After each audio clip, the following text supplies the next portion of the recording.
Good morning, and welcome to the Virginia Interfaith Center for Public Policy's live weekly broadcast. I'm Roberta Oster, the Communications Director.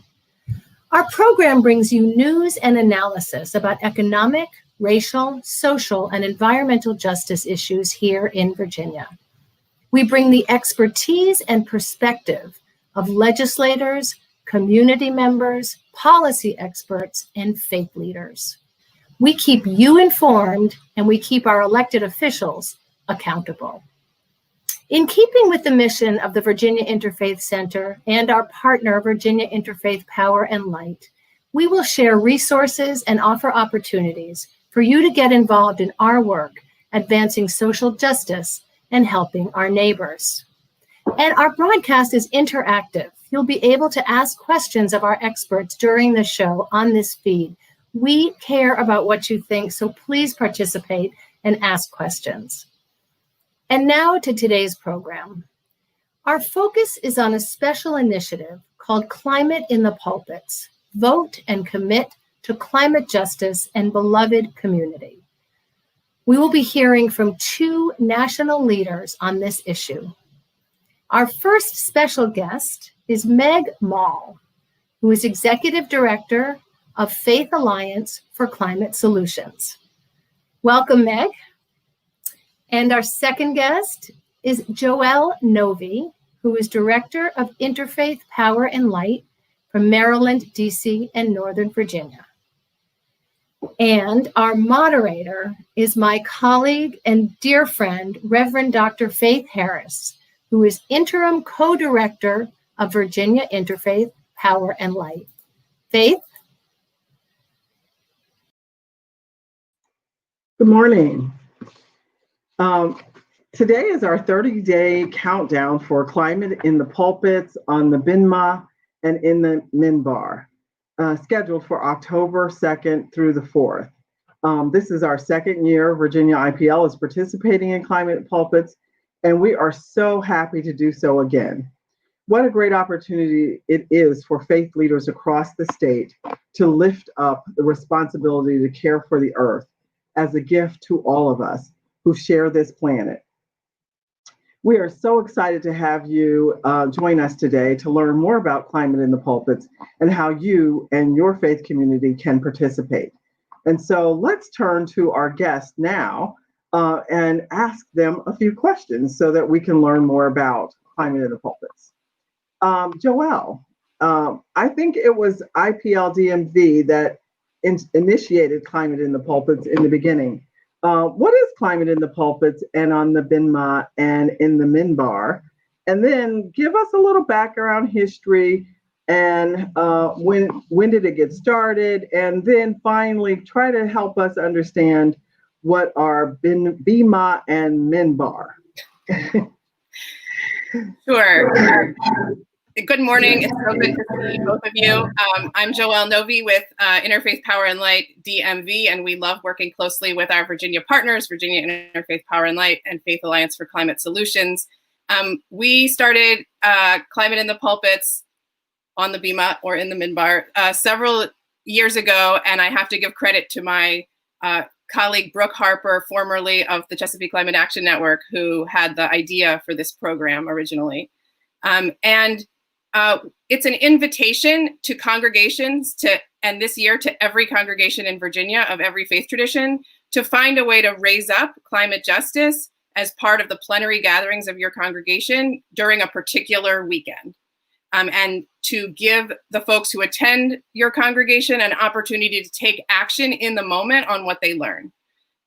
This has been one of my favorite programs and one of the ones where I feel we are touching and opening hearts, across many, many different communities, because the program asks faith communities to do two simple but really powerful things. It's an invitation to talk about what's happening to our climate, and that is more radical than you might think, because what is happening to our climate is a crisis. And lots of people are concerned and will tell, social scientists have found that if you ask Americans Are you concerned and worried about what's happening to our climate, that our burning fossil fuels for electricity is pouring heat trapping climate pollution into our atmosphere, causing our earth to warm, causing our neighbors to suffer? A lot of Americans, a lot of us say, yes, that's of concern to me. But if those same social scientists ask, how have you had a conversation with someone in your family or in your community or a neighbor in the last few weeks about climate change? Most of them say no. So we have this problem where something's on our hearts, but we're not talking about it. And so the people in our lives think that we don't care.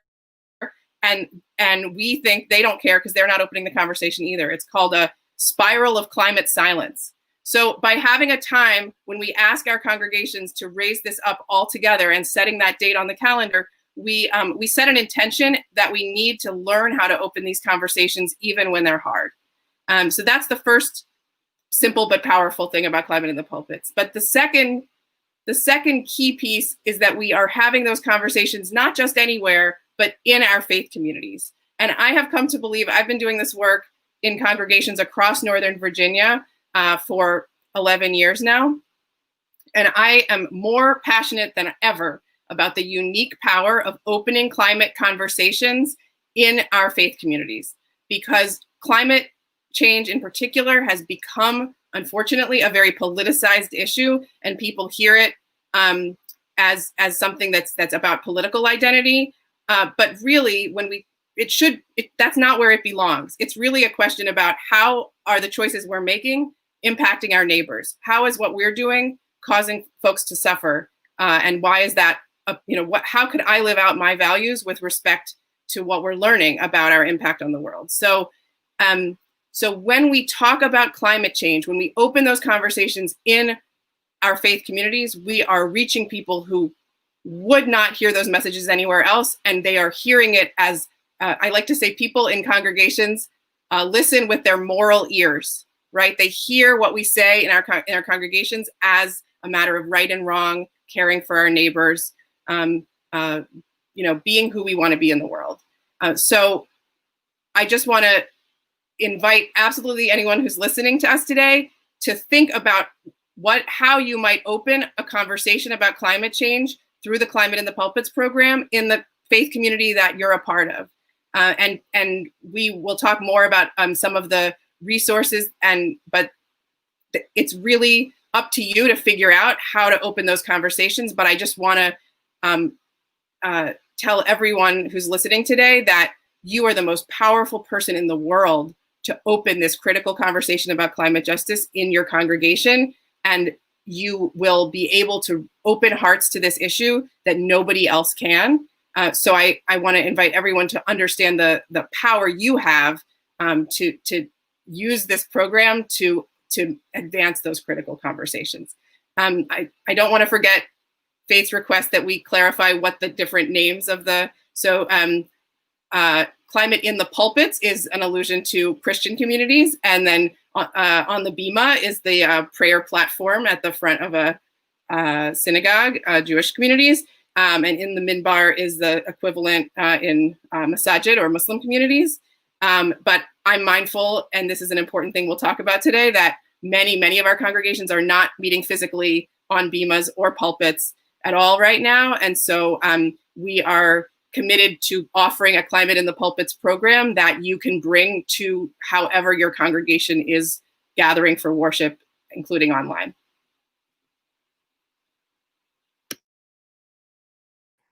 Thank you.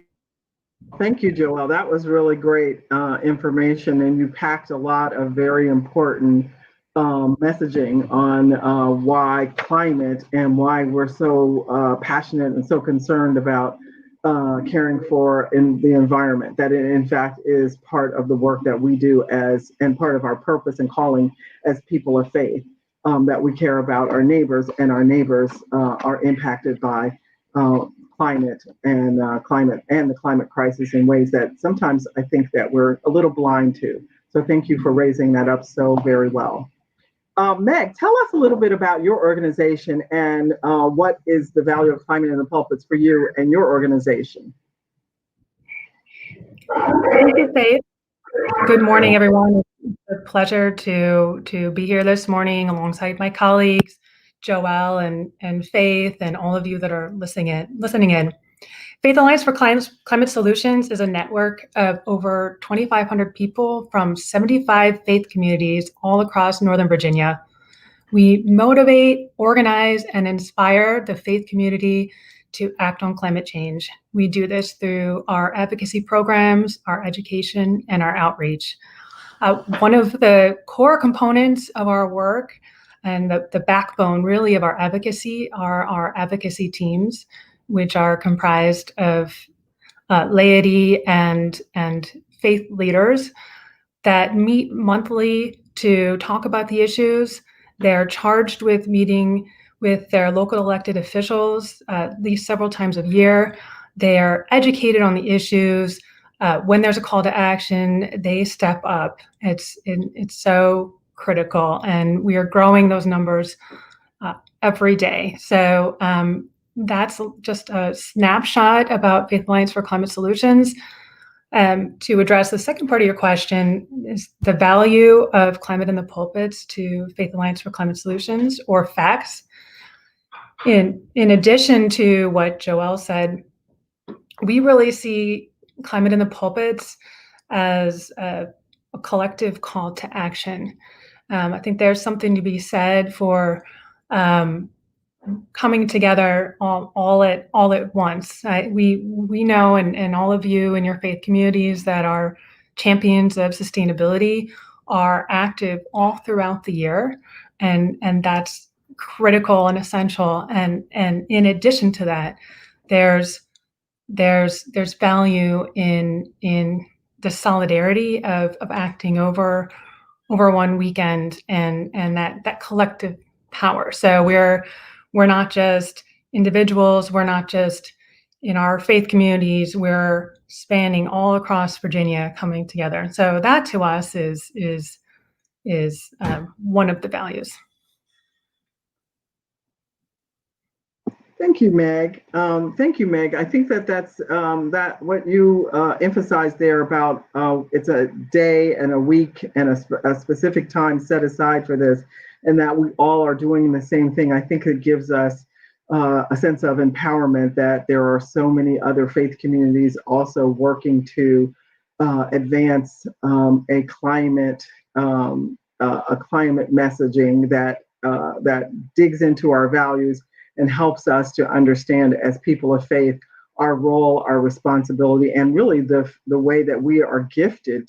I see this as a privilege, that we have a privilege to talk to our neighbors and to talk to our faith communities about how important and how beautiful and how wonderful this gift Earth is for us. And what a great opportunity and a privilege to protect it.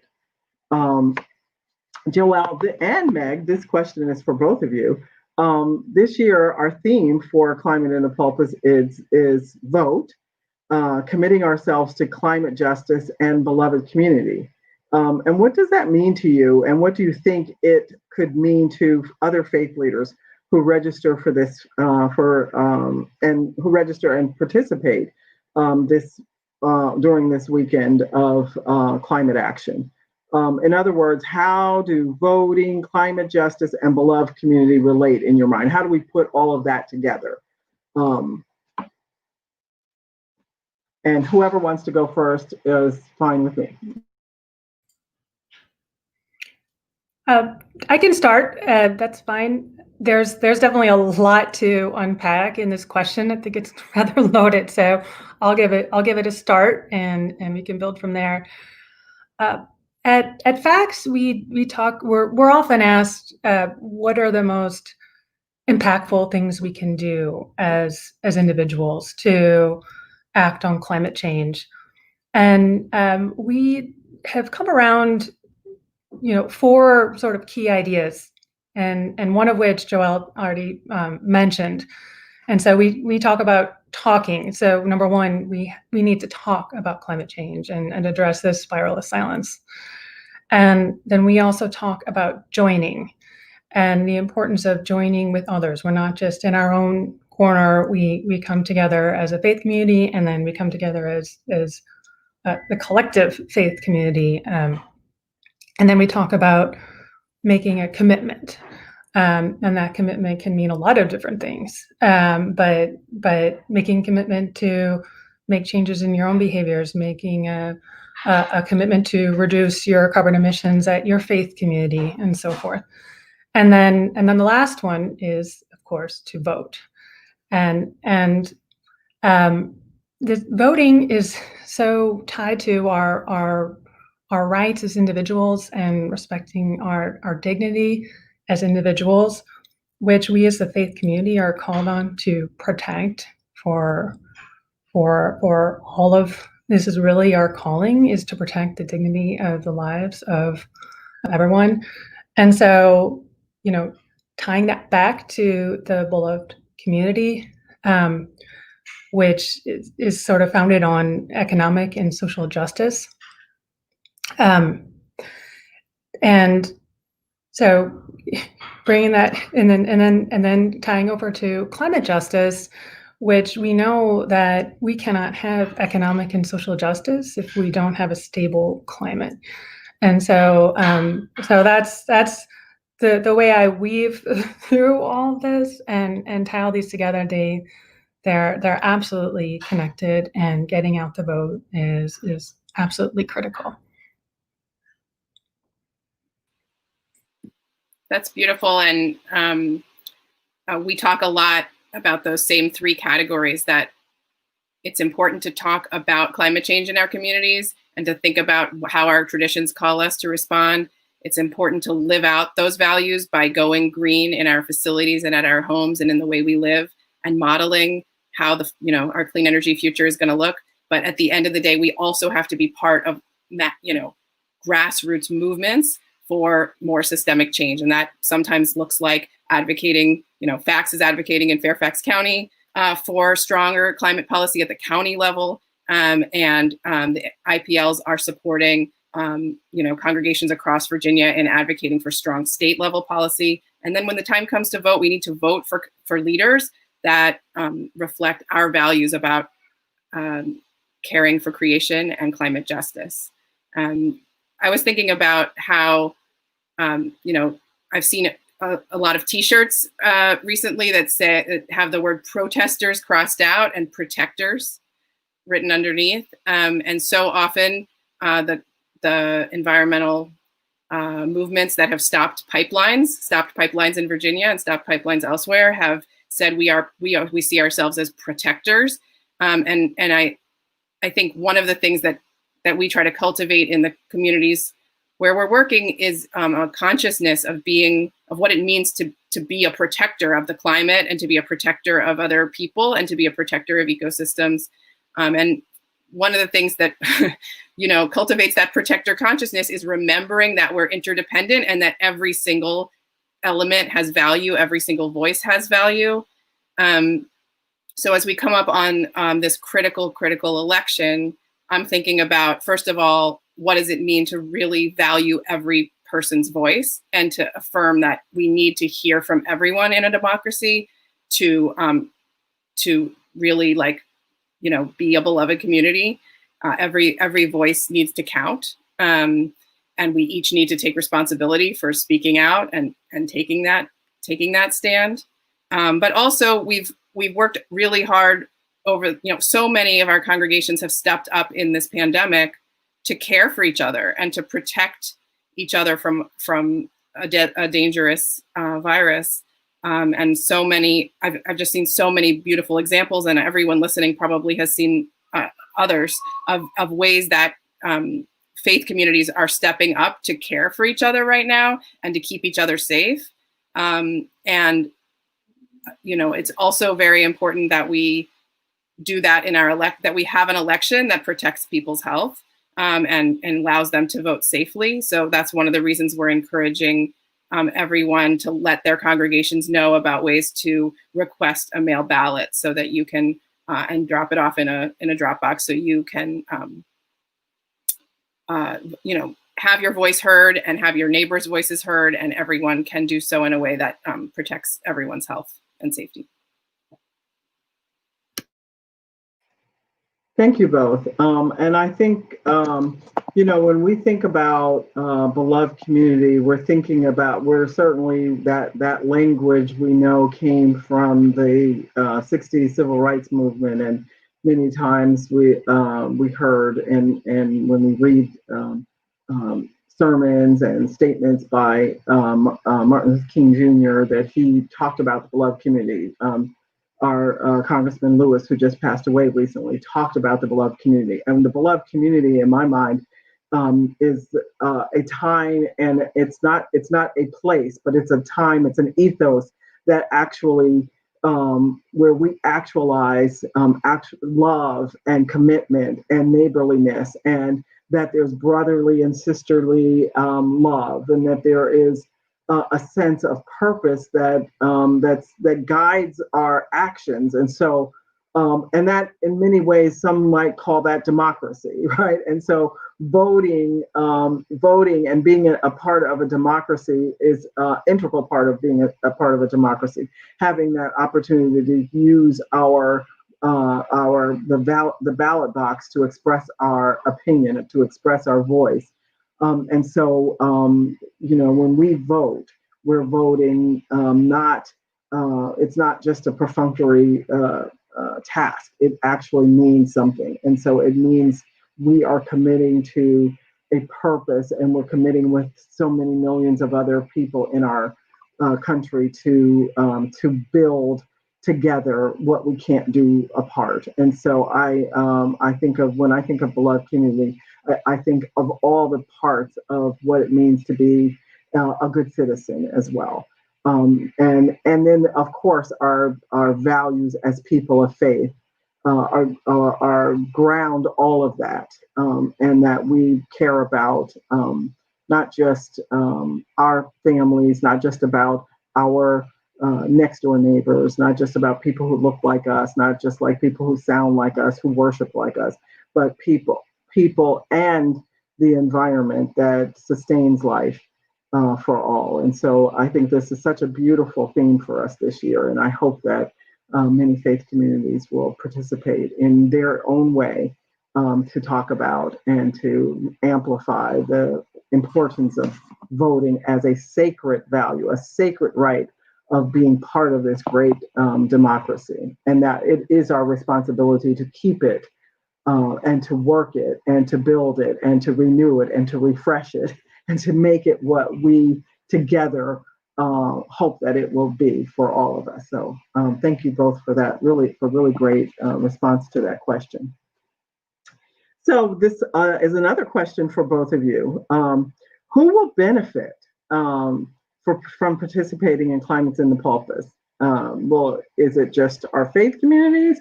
Is it Virginians? Is it the global community? Who benefits when we talk about climate, when we speak up for climate, when we protect and protest for protecting the climate? I mean, I believe that we all benefit when faith communities are having these conversations. I wanted to say a few words just to be very specific for a minute about what it means to participate in Climate in the Pulpits. What when we say we send you resources, what does that mean? So some of the resources that will be available for download on our respective websites, if your congregation signs up, include suggestions for tying the sermon to if you have a sermon in your congregation, to some of the major lectionaries. So we'll include suggestions for tying climate justice and the importance of voting for climate leadership to the Revised Common Lectionary, which is used in many Protestant churches.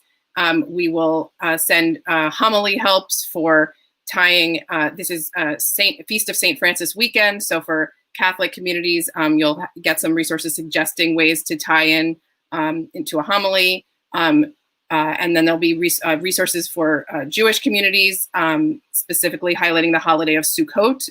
This weekend is the first 2 days of the holiday of Sukkot. And it's a great ecological holiday with lots of connections. And likewise, we'll provide resources for Muslim communities. And if if anything else we can find to share for use.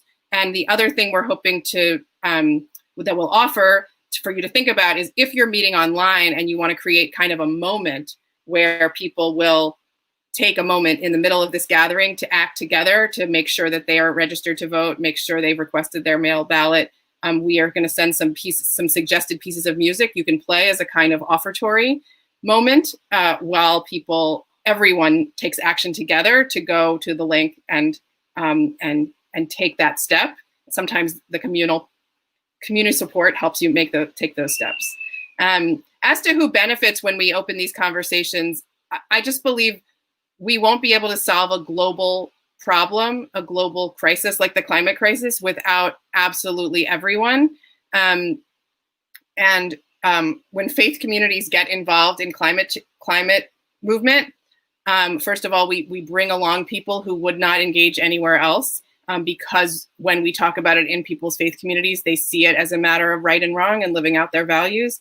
But when we become part of the larger climate movement, we elevate those movements by framing what we're doing together as a moral issue, as in a matter of right and wrong and justice and values. And we get attention that some of the more usual suspects struggle to get with our elected leaders. And I've seen that specifically in Virginia. I have seen how powerful it is when faith leaders get involved in climate advocacy and ask to speak to their elected leaders about climate issues. We are heard differently, and we get doors open to us that some of our colleagues in the environmental organizations might struggle to do who benefits? Any human being who wants to live on a livable climate benefits when our communities are deeply engaged in this work. Well, I agree. It's all of the above, absolutely. And the more members of the faith community that engage in this conversation, it truly does benefit all of society. I think that the faith community has always been exceptionally strong in the area of social justice, and I think the time has come where we really need to ensure that those we talk about intersectionality all the time now, but that where we as climate activists see those connections are so obvious that it's maybe not obvious to all. So when we help illustrate those intersections with housing, with social justice, with racial equity, that we're all working truly on the same issue, and so we can be more powerful. So so the answer is we all benefit, and we need everyone. And I guess the other point I was going to make is that the faith community is in every corner of society. We're at the boardroom. We're in we're in the public sector. We're at and so we can reach people at all levels of society. So that's another reason why it's so critical. I love the way both of you framed that, and it kind of leads right back into what the question that we had previously about what is beloved community. You just described beloved community by suggesting that everyone participates, and everyone who participates also benefits, and everybody who participates is working on and for neighbor. And so it's so critical that as many of us who in our own faith communities participate, and to find many ways. This is a great step for congregations and communities that have not talked about climate very often, or thought about it as a value or a faith value that they needed to address in their community. But now here's an opportunity for those of you who have not done so to think about it in ways that maybe you hadn't done before, and it gives you an opportunity to share this time with so many others who are working on and for climate justice and for social justice. And there's just no way for us to work in these siloed areas, issue areas anymore. We recognize, I think that for all of us, if we haven't yet recognized that climate justice and social justice, environmental justice, these are all part of what it means to be these are all important aspects of creating and developing a community where all of us can live, breathe, drink fresh water, enjoy greenery, eat good food, healthy food. And if our experience in this pandemic hasn't taught us this, I'm not sure what else we can do other than continue to do this hard work of encouraging people to speak up for climate. So thank you both for those really great responses. Joelle, you kind of started getting into the ways that we can participate, and I wanted ways that communities can get involved and participate in some of the resources that we will be offering.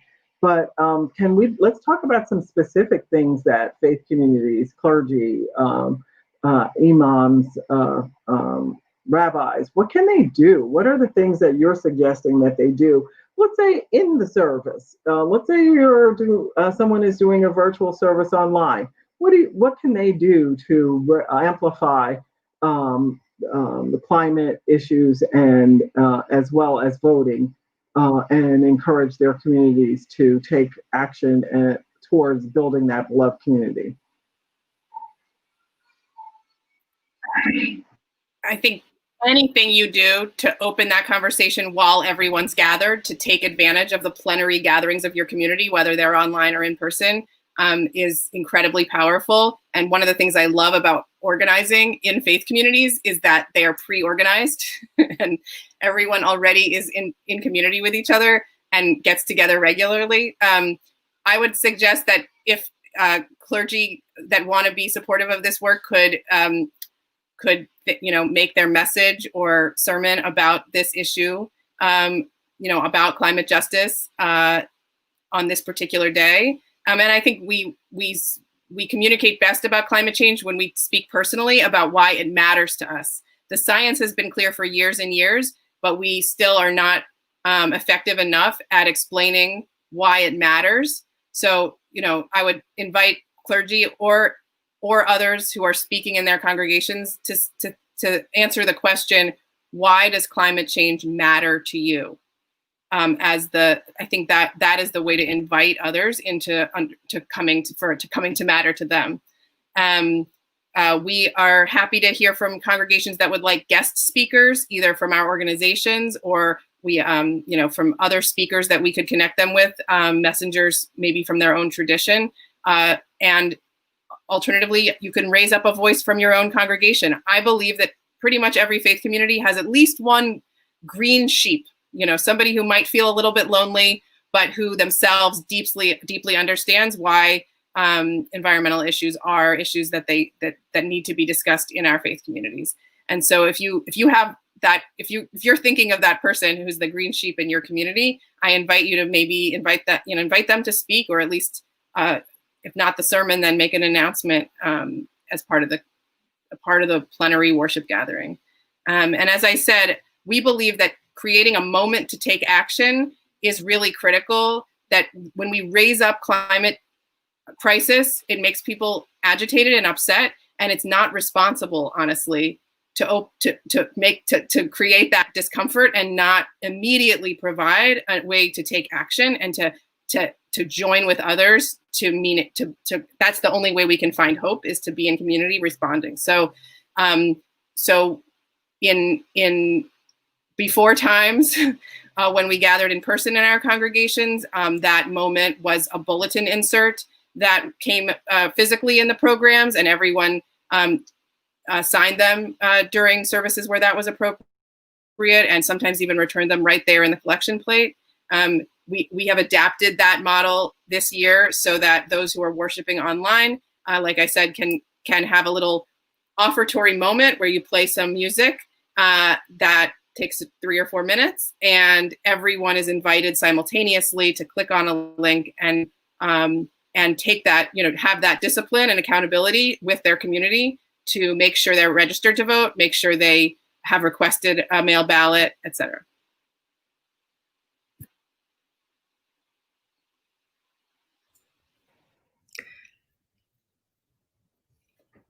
I'm reading your lips, Faith, and I think you want me to talk. Oh, sorry. I'm sorry, Meg. I'm sorry. I thought I had unmuted myself. I apologize. What are some of the ways that you want to suggest that faith leaders and faith communities can participate during this weekend, and recognizing that sometimes people have already planned something for this weekend, and maybe this doesn't fit neatly into your calendar, but we're in and around this weekend, we're asking everyone to participate, and so it would be fair if you're not able to do it on the 2nd through the 4th, that you do it anytime around October, during the month of October. Well, yeah, great if it's possible to use the time during one of your faith gatherings to speak about the issue, number one. And in addition to that, I know that IPL has a Faith Climate Justice voter pledge that I think would be wonderful to sign. And so we will have that available as well. It's always nice to pair discussion with action. So I think that's another possibility. In the past, we've done things like, movie screenings and so forth. And, the most important thing is to make a commitment to bring the topic to your faith community on around that weekend. And just, I think it's even more important right now during this pandemic, and most of us are still meeting virtually, that we can use this as a little spark to go ahead and make sure our green teams are still providing leadership in our communities and getting beyond the green teams into our broader faith communities, so that we're increasing the number of people that are hearing that message. And I think this Climate in the Pulpits is a really good opportunity to do that. Yes, thank you, Meg, for bringing up what some of the work that Virginia IPL is doing as well is, yes, the voter pledge. And you can go to I think it should be coming up on the screen, but you can go to http:// bit.ly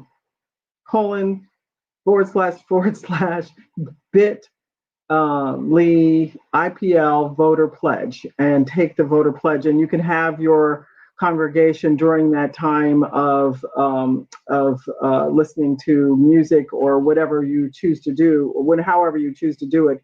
You can ask your congregation to all take the pledge at the same time, as well as there is a voter guide, Democracy 2020 voter guide, that we are also offering.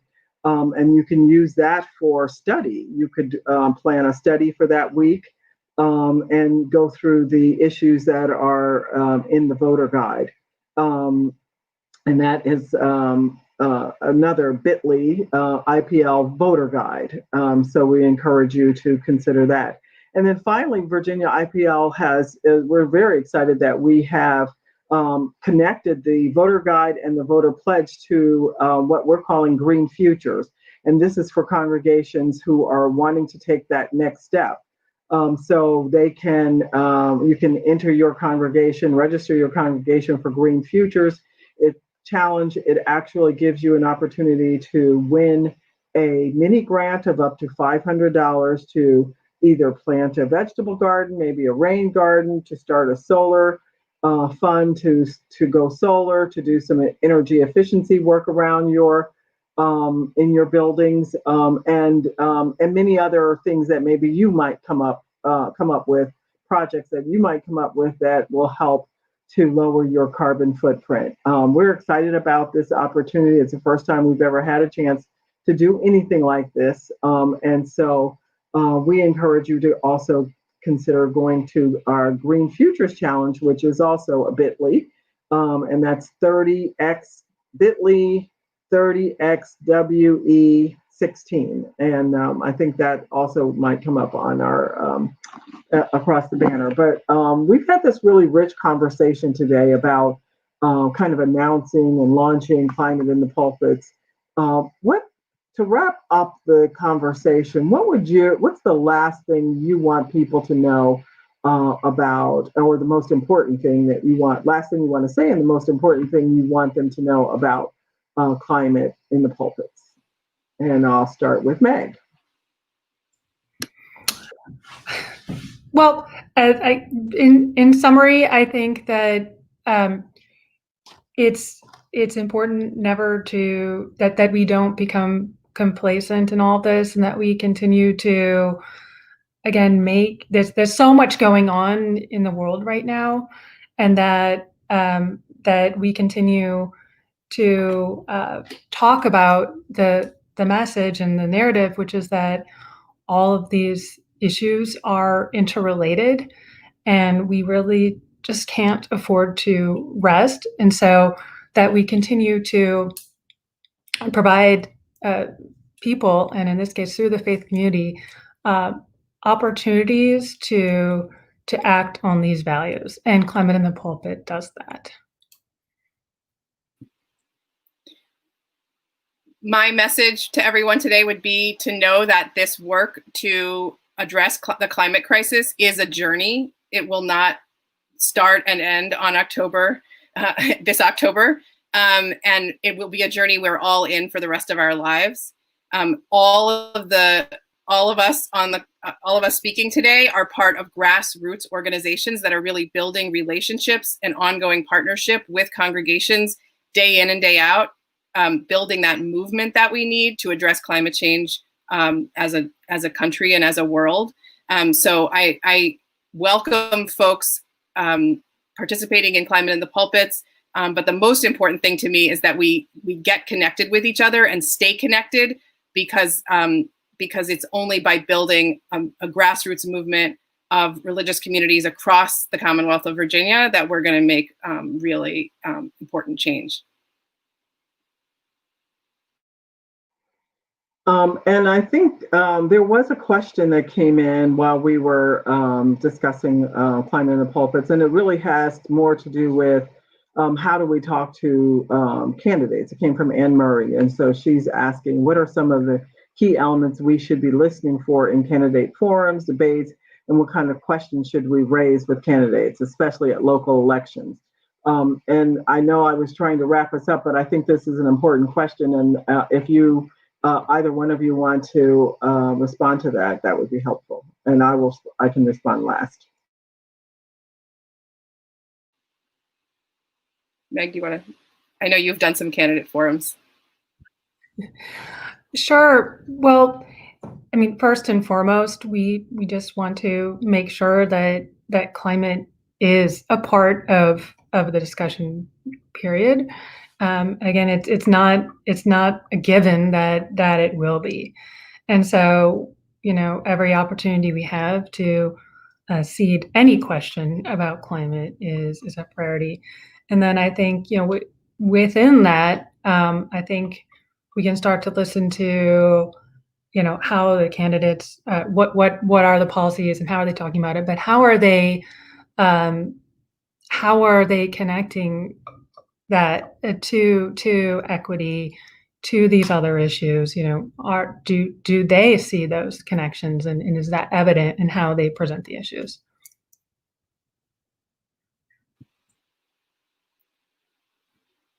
I agree. Naming this as something we care about and making sure candidates hear over and over again that this is a top priority for the people they're running to represent is so important. And faith voices can be a particularly powerful. We can get better and better at articulating why we care about it in ways that they will be accountable to down the road. I would also say I'm more and more aware of the ways that polluter money distorts our politics. So I think questions that ask ask candidates who they'll be working for, who they're beholden to, and what their relationship is, both to the people they're running to represent, but also to the to polluters and to polluter money is an important question to have on the table.